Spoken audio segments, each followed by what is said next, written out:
আর আল্লাহ পাক অনেক কিছু মাফ করে দেন, কিছু কিছু বিষয় আল্লাহ পাক মোটেই পছন্দ করেন।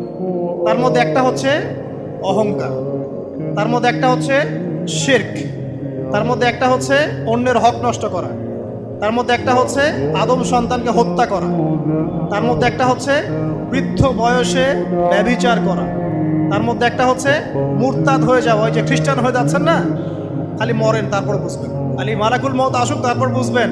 আল্লাহ রাব্বুল আলামিন বলছেন তার রাসূলের মাধ্যমে, কেউ যদি সাক্ষ্য দেয় আল্লাহ ছাড়া কোনো মাবুদ নাই, মুহাম্মদ সাল্লাল্লাহু আলাইহি ওয়াসাল্লাম শেষ নবী, ঈসা ইবনে মারইয়াম আল্লাহর প্রেরিত নবী, আল্লাহর পুত্র নন, জান্নাত সত্য এবং জাহান্নাম সত্য, এই পাঁচটা বিষয় যদি কেউ সাক্ষ্য দেয় ইনশাআল্লাহ সে জান্নাতে যাবে, তার আমল যেমনই হোক না। টাকার বিনিময়ে, চাকরির বিনিময়ে, সমাজসেবার নামে আর চিকিৎসার নামে ইমান বিক্রি করে ফেললেন, সুবহানাল্লাহ সুবহানাল্লাহ। তোমাদের এই পৃথিবীতে বেঁচে থাকার চাইতে মাটির তলে চলে যাওয়া ভালো। আবর্জনার কোনো প্রয়োজন নাই আল্লাহর এই জমিনে। এই মুসলিম উম্মার আবর্জনার কোনো প্রয়োজন নাই। এই মুসলিম উম্মার ইমানদার সাহসী তরুণ প্রজন্মের দরকার। আল্লাহ পাক কবুল করুন, আমিন।